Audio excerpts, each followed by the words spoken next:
But, so much, Brett, comes from making a decision, like a simple decision. And one of the decisions that we made is that we weren't going to live an expatriate lifestyle. We were going to find a way to be involved in a community. If you're going to be there, don't try to just export your life, but integrate your life.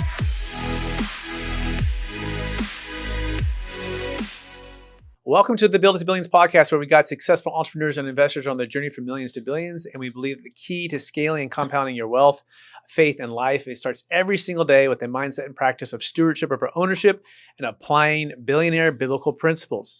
My name is Brett Swartz. Each and every episode, we're joined by some of the best entrepreneurs, millionaires, and billionaires in the world, where they share their ideas, wisdom, and secrets with us so we can all level up and we can scale from millions to billions, but not just for the ability to make more money. It's actually to multiply freedom and impact and help MVPs. I'm so excited about our guest today. He is originally from Miami. He's lived in 3 different countries. He has a couple daughters, a couple sons. He actually had a soccer scholarship, but more than all that, he helped to lead and build a company that had over $16.5 billion, which was amazing. He is now the president of financial services at DLP Capital. And I'm just really thrilled to call him a friend, and also an opportunity to spend some time with Mr. Nick Stonestreet. So, Nick, how are you doing? Great, Brett. Thanks so much for having me. Glad to be on the podcast Absolutely. with you. And for our listeners to get to know you for the first time, maybe a little bit more about your story and your focus, and cool to hear about soccer growing up. Was it just something you're doing every day? Because you did have a scholarship to play at Winthrop, South Carolina, which is pretty amazing. Yeah, well, when you grow up in those days in Miami, you just lived with a soccer ball at your feet. Mm-hmm. And I could kick it well enough to get my college paid for. Mm-hmm. So that was great. And going out of state to South Carolina, that was really an eye-opener for me. People were super friendly. I couldn't really figure out what their angle was when they'd be so nice to you. And then I found out they were just nice people in the world. So that was pretty cool. But I met my wife there, and we've been married. This summer will be 40 years. 40 years, congratulations. So yeah, we're on that journey. Mm-hmm. And it's just amazing being with her. We have 4 kids, two daughters that are actually in financial services, and 2 sons. So they followed Dad's footsteps. Yeah, one of them started a company called Vidant Financial with me that's now up to about $14 billion in assets and doing well. I founded Vidant, I think, in 2012 or 13. Okay. And Avery, my daughter, was employee number 4 there. And so she built it to billions with me. So literally, you were just playing with that one before the show. You've literally built a company from 0 to 14 billion and with your daughter. Yeah, with my daughter. That is really neat. She's super fun. Yeah, and so that company's doing well, and my other daughter, Camille, she's a specialist with these really exotic charitable trusts, and works with these wealthy families to establish different kind of structures. So yeah, it's super fun having them, and they both, as your kids do, they both play Jiu Jitsu. So Camille doesn't really play; she more fights. But right, yeah, we'll get into that later with how cool those stories are. Okay, but so capturing growing up soccer, and you said you're the youngest of a couple brothers, right? And I went to study biology. Okay. And then and so I've got a degree in biology, and then I really I was very interested in business. Okay. Yeah, so I got to attend and study business at the University of South Carolina, a program called MIBS, Masters of International Business Studies, still top 1 or 2 programs in the world. And that's when we got to go to Brazil and experience living overseas. So it was really How old were the fun. Kids were in that, or was Well, we had no kids. At that point. In Brazil, there were no kids. We had just gotten married. Got it. So yeah. So you learned, is that when you got introduced to Jiu Jitsu at that point? No. I was as much later with one of my daughters. Okay. Yeah. Okay. So you got soccer, and then you started with biology, and then you got interested in business. Yeah. And then you guys moved to Brazil because you get into the program. Right. Okay. So now you're getting the international exposure, and so you also a chance to see the world, right? Yeah. So go from there. What happens from there? So we moved back, and I went into a traditional banking program with a company called SunTrust, now Truist, and opened up a trust company with them here in Northeast Florida, which was really great. All my kids were born here in Ponte Vedra Beach. And I really loved the trust business because it was kind of a marriage of asset management and legal architecture. And then that led me to Merrill, where I spent 15 years in Merrill primarily, and Merrill International. They hired me first to roll out a trust business nationwide with Merrill. and then took me overseas, and we went to the Netherlands. But it was always great, Brett, because I could always start. Merrill always let me do interesting things on the side. So while we were in the Netherlands, I started .com. This was in '97, and so we took that to exit and sold it at that time. So it was always, Merrill was always great to me and let me do interesting things. So it was these Dutch soccer buddies. It was really funny. We're talking in one of the brown cafes in Amsterdam, and they said, Nick, we want to start an auction business, and I was like eBay? And they said, yeah, but different. We've got all this Dutch artwork that we have access to that we can start auctioning. And I was like, well, yeah, why do you guys want me? They said, oh, we thought you were in the auction business. And I said, what are you talking about? I work at Merrill. They go, yeah, stocks and bonds. Aren't you in the auction business? And they were so disappointed. And I felt so dumb because they were absolutely right. When you think of financial markets, it is kind of an auction every day. Right. And so, yeah, we founded a veiling.com, auction.com in the Netherlands and sold it to a German company. But it was really fun being with my soccer buddies. And getting to found and launch a company with those guys. Yeah. So you got art, you got soccer, you got some biology, you got Brazil, you got Netherlands. Yeah. And then you mentioned asset management plus legal architecture. So we're going to be talking about today, by the way, in case everyone's wondering, it's called Belief in Encouraging Greatness in Others. Yeah. I'm wondering, when did that start for you? Because it seems like, A, people believed in you, B, people saw greatness in you, but also there's a reason they're pulling you into these types of big opportunities, and you're starting these big opportunities. So just talk about relationships from a young age. What was it like with your brothers? Yeah. What was it like with your teammates? Like has it always been? Because I sense that relationships and connecting and moving at, good speeds, no matter what's in front of you, right? You're going for it. Like, tell me a little bit more about that. Where does that come from? That drive, I think it really stems from just being curious. Like, curiosity is such a great driver, and it's kind of a combination of curiosity and then being willing to take action. Like the .com that we started in '97 really came from an interaction with a guy named Steve Jurvetson at a New Year's party. When we were in the States, we'd come home for Christmas and New Year's, and we went to this New Year's party, and Steve was there, and he's the one that brought the Hotmail deal. Draper Fisher Jurvetson. And so Steve and I ended up talking for like 4 hours, and I kind of knew there was something about the .com thing that was interesting to me. And so I was reading a lot and figuring it out and having great conversations. And then when I got back to the Netherlands, it was so funny. When you're open to something, it kind of can come to you. And those guys brought the idea, and I was like, yeah, this has really been on my mind. So I think it starts with curiosity, and then, believing in the power of an idea, I think is so critical. And so when we saw the idea and we thought about how to do it, then launching, then it's just a matter of courage and execution, right? And I believed in these guys. And so we're still friends today. I was just texting with one of them the other day. And, I can't remember, 97, that's a long time ago, 25 years ago we did this. So, you play that forward, and it's always this pattern of the power of an idea and thinking through what's the play here, and then taking action on that. Just something like the power of idea, the strategy behind it, and then like belief and faith that, hey, we can make 100%. This thing happen, and then let's take some action on it to go through with it. So okay, so you've got that company going there. And then the kids start coming. Like when did that all happen? Yeah, when we moved to the Netherlands, they were 6, 4, and 2. So it's amazing. Rhonda and I are still together after that. So it's hard. We didn't have a car, right? We rode bicycles everywhere. Okay. We had a great church family there that we're still friends with. We would be vacationing in Portugal with our friends from the Netherlands summer, right? And so you build these lasting relationships when you're willing to step out and do something unique. But, so much, Brett, comes from making a decision, like a simple decision. And one of the decisions that we made is that we weren't going to live an expatriate lifestyle when we lived overseas. We were going to find a way to be involved in a community And expatriate lifestyle is great, and you send your kids to a certain school, and you eat at certain restaurants together, but it's a separate life. And so we wanted to be fully immersed in the community. That meant church was in Dutch. That meant our kids went to Montessori school, Eerste Montessori School van Amsterdam, the Amsterdam Montessori School. And that was just a decision because we wanted to be in the middle of it, right? If you're going to be there, don't try to just export your life, but integrate your life. And I think that really helped us connect with people and make lifelong friends everywhere we've been. So full integration. The kids are going to obviously learn that language naturally at those ages. It's pretty simple, right? Yeah. But you've got to work through that, right? Because it's a new language for you, right? Yeah. And then so you're doing business over there. So when did it shift over to I guess fast forward with this, right?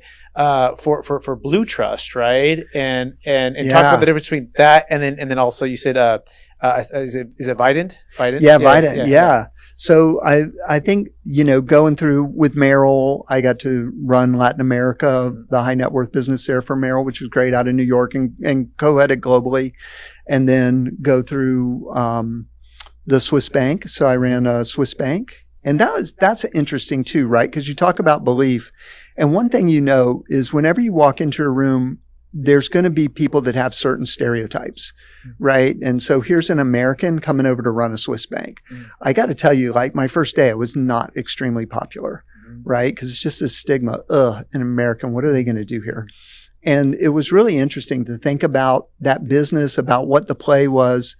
And we ended up being the fastest growing business in Merrill Lynch Private Client when I was there. And so it went from kind of a sleepy business to a fast growing business. It was really fun to take people on that journey, especially when their first perception was, oh, who's this guy? So you're like your underdog coming in there. Were you kind of the underdog growing up with your younger brothers? I know I was the youngest. Basically, I have like 9 cousins. They all felt like brothers.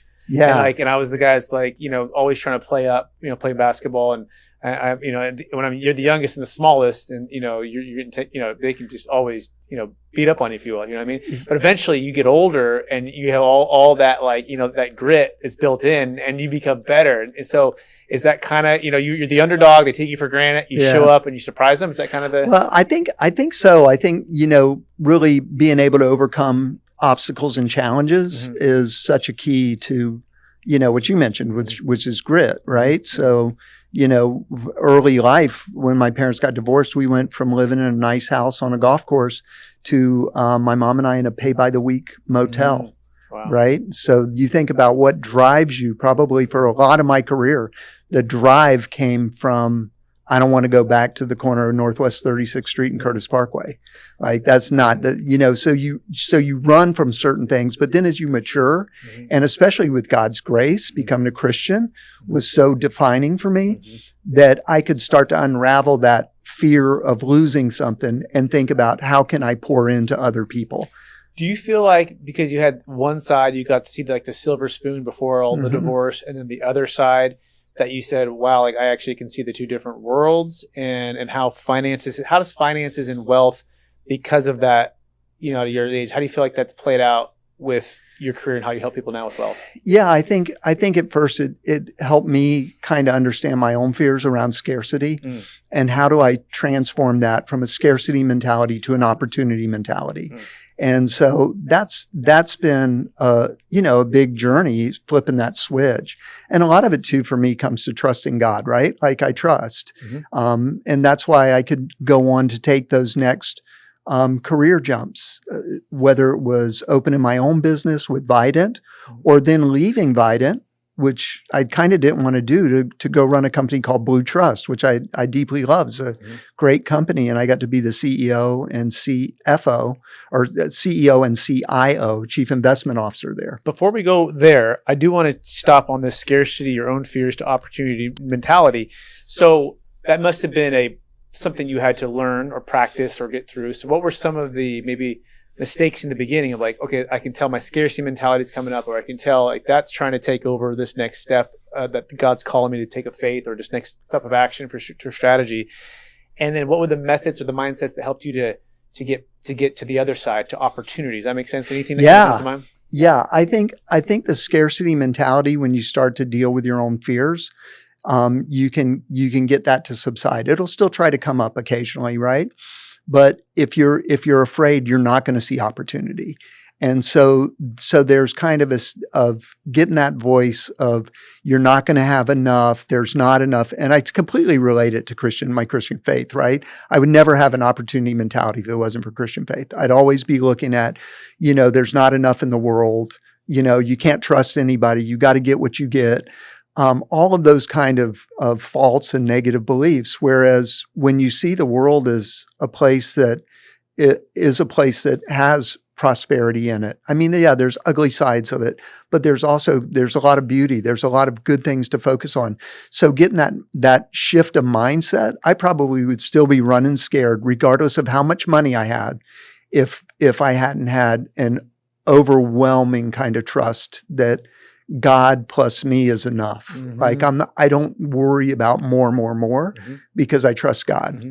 Does that make sense? It totally makes sense. Yeah. It's like choosing to see the world in color and vibrant and life versus choosing to see it in black and white. I spent some time with John Maxwell just last week in Guatemala so on a trip. Good. And I'm also going through Beyond Success again, and he talks about attitude. And I've seen the show Stranger Things. It's a show that's sure. It's on Netflix, and it's these kids in the '80s, and they're going through, and they have like the old movie theater, the old school, and like every now and again in the show, all of a sudden it flips into what's called the upside down world. And the upside down world is all death and like dreary and dark, and then it flips back over. But that it's a metaphor, like we all have a choice to see, greatness in others, greatness in the idea, belief in the next thing, and colors and vibrant, like what it could be versus, where a lot of, I think naturally the world or scarcity mindsets or even just, sin, it pulls us into the world of death and destruction, right? So how is there any other tips that or wisdom that you could share with us? Is it prayer? Is it slowing things down? Is it getting outside perspective? Like what has helped you to maintain a positive, encouraging belief in the greatness of the next step? So I think one of the real keys, Brett, for me has been what I call keeping my heart in neutral. And so when you go into a situation, you face opposition or you face adversity or you face things that are difficult, you just want to keep your heart in neutral and kind of think through it as it shows up and not just bring all your baggage into the discussion. When you're leading a business, like when I was leading Blue Trust, right? $20 billion in assets, 11,000 Christian clients across the country. And I'm having to make investment decisions and make, as a CEO decisions. And then you get hit with COVID. And you're sitting in a boardroom where people are divided. Like, do you have to get the vax? Do you not get the vax? We think about this now. We look back at that and go, that was ridiculous. But heart and neutral kind of kept us together, that people were free to be vaccinated if they want, not be vaccinated if they don't want, and that nobody was going to be judged or treated differently. I mean, this was almost like a radical position to take, but it's what we all agreed to as a leadership team. This is how we're going to treat people. We're not going to force anything. We're not going to mandate anything. We're going to treat everybody with love and respect, regardless of what they choose. And that's just like a microcosm of keeping your heart in neutral. I chose to get vaxxed. My president chose not to. And we never had 1 second of like not being on the same page because of a choice, right? So I think every time you go into a situation that seems big, that seems daunting, take a deep breath, put your heart in neutral. Probably the thing that helped me the most to have clarity around decision making is just practicing time in prayer. And Saturday morning's my time. That's my Sabbath, and that's my time. And so I get those 5 hours to pray and read and think. And then I come out on the other side of it with so much more clarity. We think if we go faster, we're going to win. And what I've learned is there's a Brazilian, when we're in Brazil, one of my favorite expressions is quem tem pressa vai devagar, means if you're in a hurry, you're going to go slow. And so people that are always in a hurry without pulling back to reflect, you're going to make so many more mistakes. You're going to take the wrong turn. You're going to go slow. But you pull back, you trust, you reflect, and then you can make the right next step, and you're going to accelerate because you can make the right next step in the right direction. The next step in the wrong direction, you can accelerate, but you're going in the wrong direction, right? So it's having that peace and that pulling back, and again, coming back to trust in the story. I absolutely love it. And speaking of, you said Brazilian, so I don't want to go into the Jiu Jitsu now, right? Okay. That's funny. So I remember I met you the first time. It was a DLP event. I think it was a Tim Tebow event, or I think that's what it was, one of the dinners, Yeah. And then we get talking, and within about, I don't know, 60, 90 seconds, we're talking Jiu-Jitsu, right? And I'm like, oh, and then you talk about your daughters doing it, my daughters are doing it, my son's doing it, and like, and I think you've done it too, right? Yeah, enough to get beat up. Mostly by my daughter. Totally, and I'm doing some too as well. And so, talk about Jiu-Jitsu, like for your family, for your daughter, right? And then like how what you've learned, in the business world, and kind of like the fast and the slow thing, and like kind of bring that to life as you're helping families, make strategic moves, right? Leverage, what that they have to make an impact, especially here at DLP. Just kind of bring that to life for us, and also tell us about your daughter. Brag on your daughter. No, this is pretty cool. She's great. She's not competing anymore, but she's both my daughters won tons of medals and is tons of tournaments, and it's really fun though to see them compete and see that desire to win in them, but at the same time, it was less a desire to win and more desire to learn. Mm-hmm. And so you understand, like that practice is, it's such it isn't like the violence, like of course, people can get hurt, but it's not like violence, like striking. It's more body control. It's more relaxation technique. All of these things that you wouldn't think would win in a combat sport win in jiu-jitsu. Right? The feel of the weight, the grip, every little thing. And so my daughter, Camille, really taught me a lot about that. And I think about this way of, using your weight in a business context, right? And the way that you move and the way that you engage with people and the way that you get results, it doesn't have to be forceful like striking, right? It can be very smooth. It can be very gentle, and one of the big things she taught me was, it wasn't so subtle. She told me, Dad, tap or I'll break it. So, there's times you got to learn to tap out, right? But I think of that elegance of jiu-jitsu and just seeing her tournament after tournament, and her elegance in that is quite remarkable. I learned a lot from both of my girls when they would fight. I've been studying gentleness, right? It's one of the fruits of the spirit. Yeah. And what's really interesting, it's actually in Georgia, where you spent a lot of time in Georgia. Yeah. And I was at this church on a random Sunday. We were traveling, so we stopped at a church. And he was studying gentleness. And I had never put this way, but like gentleness, I think the conception is, they're meek and they're nice and right. they're soft. You might think that, right? But gentleness is not that. Gentleness is knowing when to be strong and more aggressive, and knowing when to not be, right? And the wisdom to know the difference in the scenario, right? Right. So to be gentle is actually one of the hardest things to do. Yeah. Because you have to know that requires restraint. Requires restraint. So like in jiu-jitsu, right? There's times when you're going to be more forceful, and times you're going to be and that. So I feel like jiu-jitsu is a great study of gentleness in physical practice. Yeah. Any thoughts on that? No, I think that's right. I mean, get angry and stick that arm out there and see how quick you get arm barred, right? So, it's that. And I think, I think gentleness is underrated. It's really funny that you say that, but you can accomplish so much.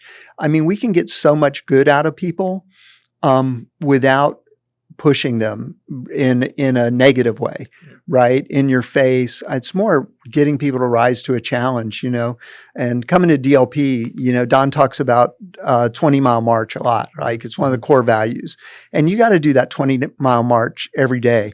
But if I could choose, I think I could accomplish as much doing a 20-mile samba. So, tell me what for those who don't know what the so it's a Brazilian dance, very elegant, nice Brazilian dance. So, maybe it doesn't look as effective as a march, like I'm like gritting my teeth, but you can samba through life, or, you can do 20-mile samba too, right? You can have a little fun as you're on the march. Of course. So let's talk about that now. So belief and encouraging greatness in others, right? So you're now president of financial services here at DLP. Obviously, Blue Trust, massive success, and then Vidant, also massive success. Yeah. Your daughters are also having massive success, right? Yeah, belief and greatness in others, and they're carrying on the legacy of helping people with their wealth, which is so cool that your dad, that following their dad's footsteps. So, what's been the and I don't, the wisdom here, I don't know if it's a secret or like what is it? Just always come natural to you that you have the ability to believe and encourage greatness in others and help them to propel forward, or walk us through either some of the mistakes you had and how you had to learn those, or anything in the methods that you help to continue to do that. Yeah, I think it's always conveying the power of an idea to people. It's so important. You know, at DLP, we think a lot about investment success, but we also think about transforming lives, right? So Don talks about transforming lives through the building of thriving communities, right? So this is a very powerful idea. And in order to get people to plug in with belief, it's got to be more than, you know, if Don said, you know, we're here today just to make more money on real estate investing, like, you know, that would totally not attract me, right? It would attract some people, it would attract me, but transforming lives through the building of thriving communities, that's like a big idea, right? And so I think one of the things to inspire belief in others is to come forward with ideas that people can gravitate towards, that helps them think through, you're playing a bigger picture in this world than just showing up and punching a clock, right? There's something more. Your work is meaningful. One of my favorite scriptures is in 1 Samuel 13.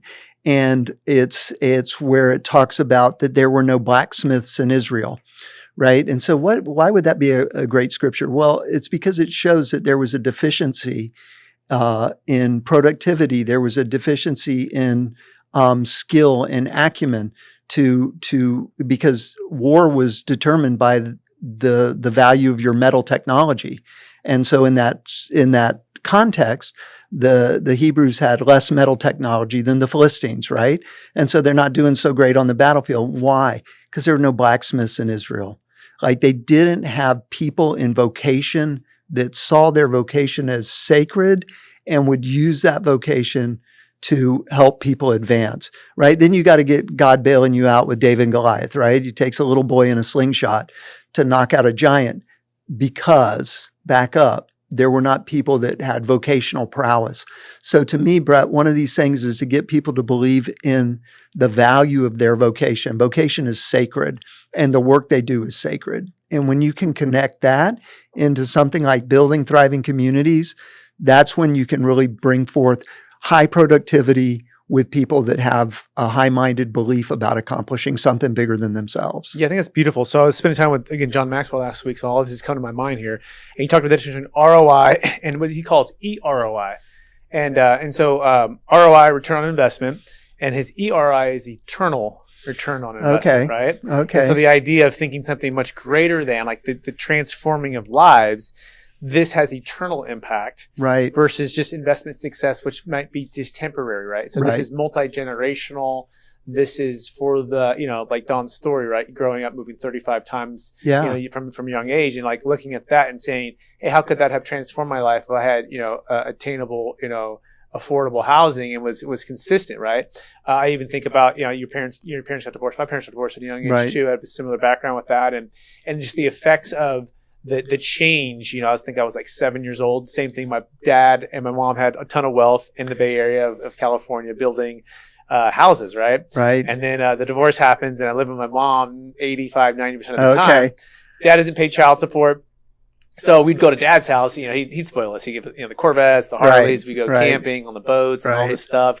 And then go back to Mom. It's like, well, Mom's like, what? You know, and health stuff. So this is a whole part of that. But I remember just thinking, like, okay, at a certain point, I know I want to be very successful so that it doesn't break up the family, right? Like, that got built into like the metal of who I am. Like, how do we use finances to be a blessing and not a weapon, right? Right. How do we use it to make an impact and get freedom and connection with the family, right? So I'm curious, taking all of those things back, like for you and vocation and your background, and now being at DLP and where you're going with transforming and now real estate, right? Versus maybe more traditional investments, perhaps with Blue Trust or such. I'm not sure, but like, bring us like full circle here, right? And like your passion for why you're here at DLP, and then what it's like. It's been over a year and a half, almost a year. Yeah. So so it's a big transition. A couple of things is I'm not a CEO.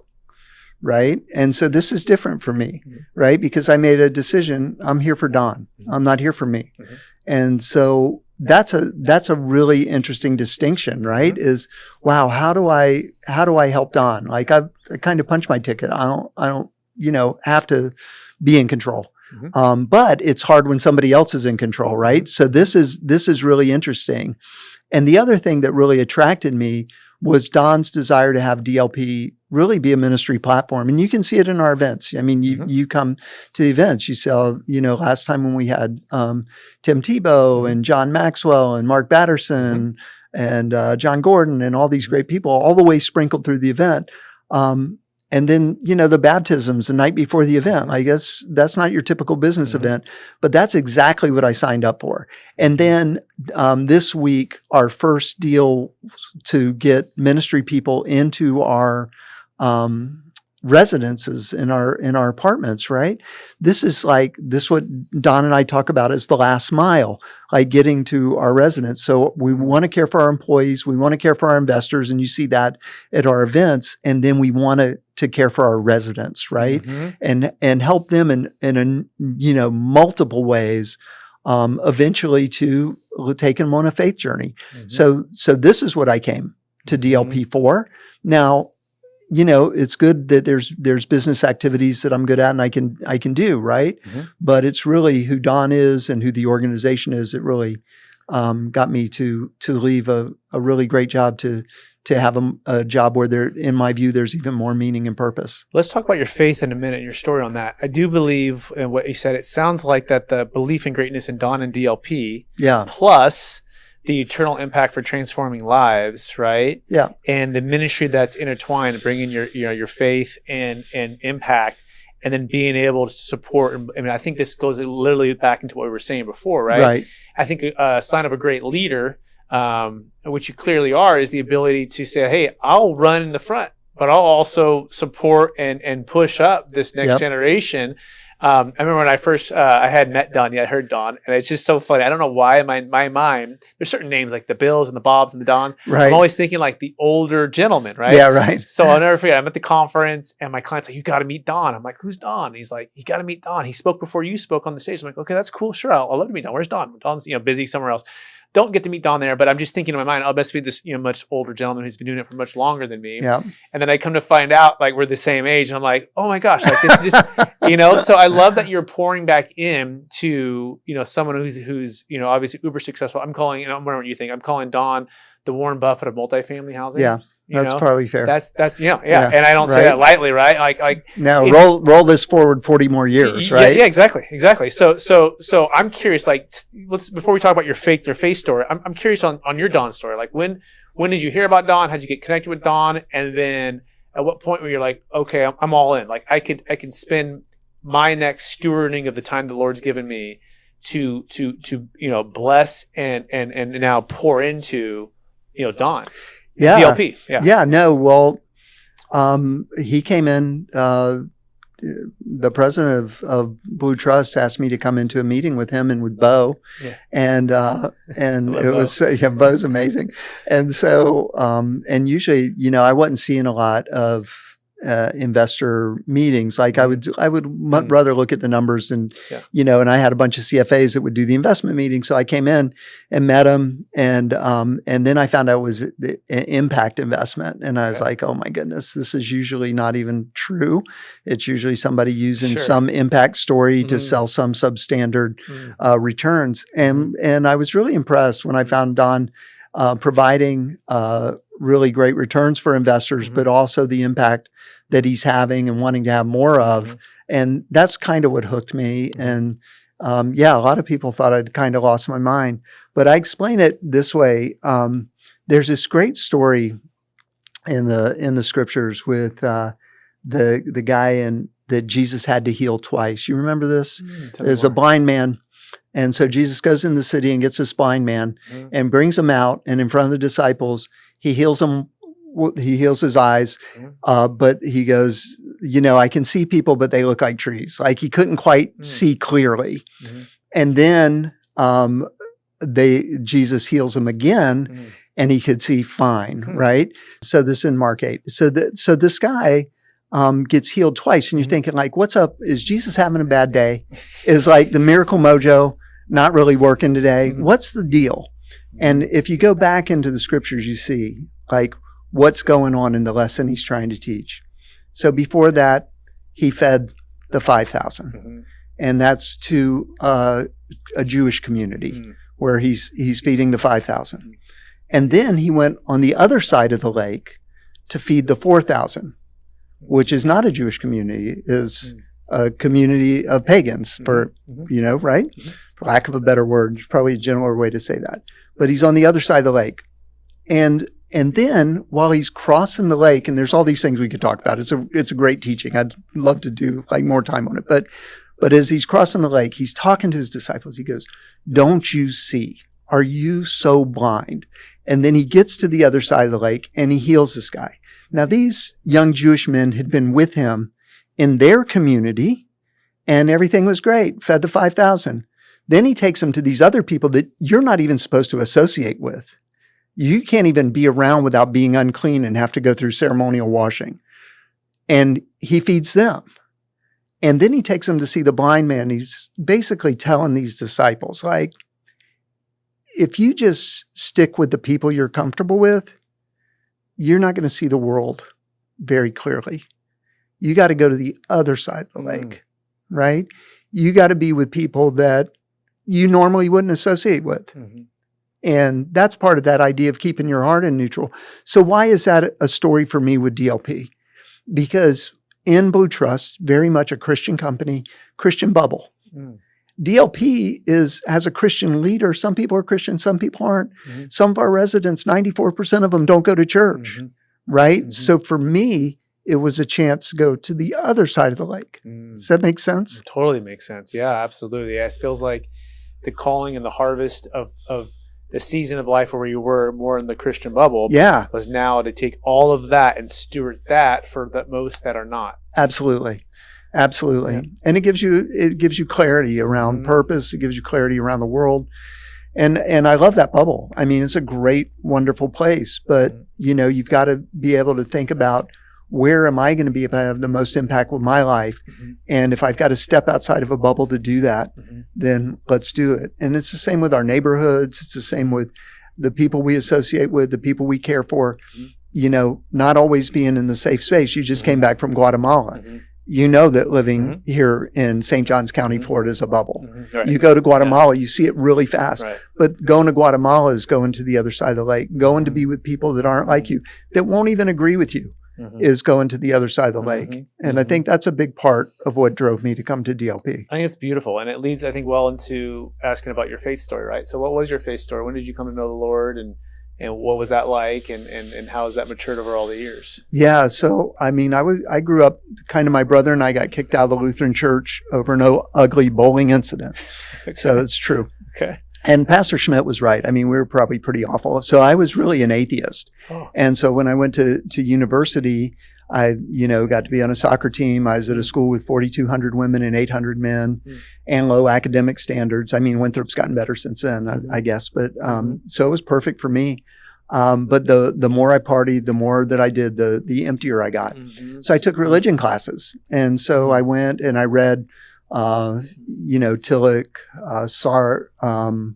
Novak, all the great existential philosophers, and, really had to think about, is there a God? If there is a God, is he benign and uncaring? And then I had these guys door knock and invite me to a Bible study. And I went to the Bible study super high because I was always high. And I liked it. So Brett, I went back the next week, not high, and I still liked it. So I started studying the Bible. It's honest. So I studied the Bible for a year and a half, and just knew, everything I need to give up. Like I wasn't pretending. It's like, this is it. You're turning yourself in. Yes. And so, on December 3rd, 1981, I was baptized and left my old self behind. Praise God. Isn't that cool? That's amazing. What a story. Wow. What a story. And it's, and so fast forward, that's a pivotal moment, obviously. And now fast forward, you can help people steward and get a chance to get to know get to know the Lord, right? Yeah. You know, and I think it's what's so beautiful about DLP. It's adding value first, right? It's caring for them, especially for one of the thing 5 to 7 million units short in the U.S. alone, right?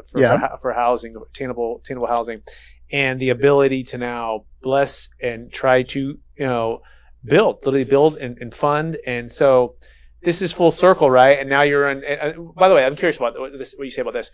You call it the alternatives, right? Yeah. In my mind, like I grew up in real estate, right? So alternatives is more like kind of core, bonds, right? Mutual, I feel like this is the core. And there's a study coming out, and if you're curious, I think Tony Robbins came out with the book. He says the last 35 years they studied the average compounding of private equity versus the stock market. And I think the stock market's like 9.3%. Right. And then private equity, real estate. That probably includes business as well. It's like 14.5 or something percent. It's like a 50% more. Right.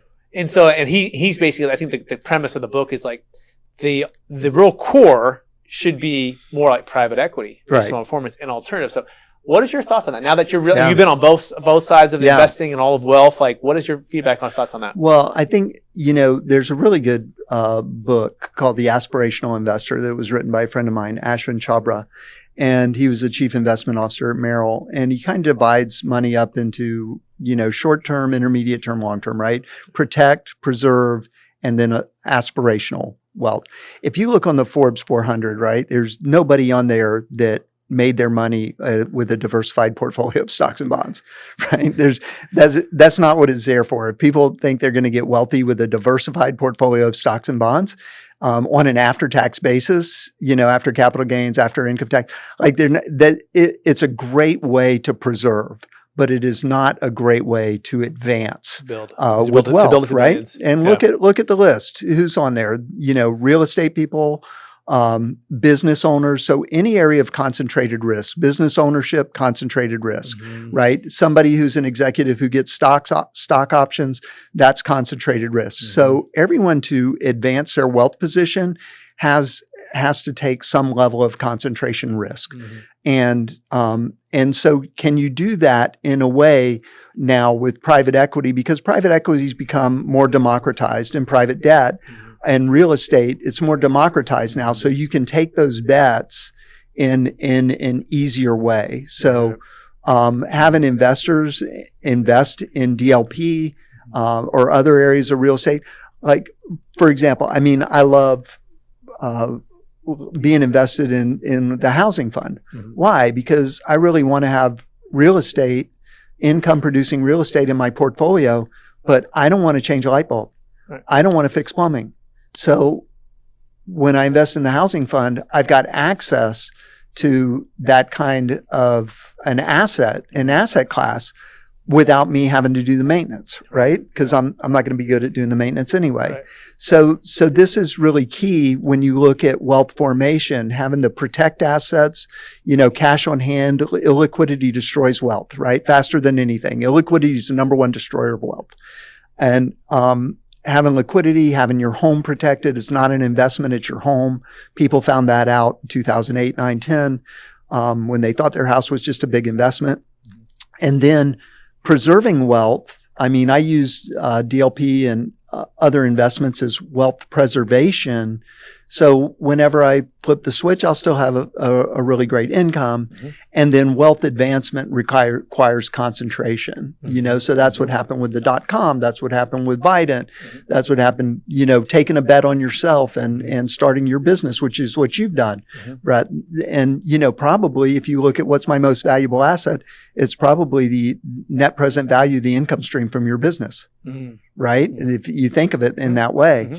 So for me, that idea of advancing wealth requires not just the traditional stock, bond, cash portfolio. That's good for preserving, but that's not going to give you the real advancement and aspirational wealth. By the way, if anyone wants to learn more about this, you can go to dlpcapital.com. There's live events if you're a credit investor, family wealth legacy events. They're most amazing events, honestly, that I've been to. They're incredible. If you want to come, there's more coming up. You can go to dlpcapital.com, look for the events, and check it out. I think the next one's coming up, Building an Elite organization, April 1st and 2nd for like multifamily operators. And then there's like the family event up in Asheville with John Maxwell again. Yeah. So you want to definitely check that out. I personally invest in DLP Capital.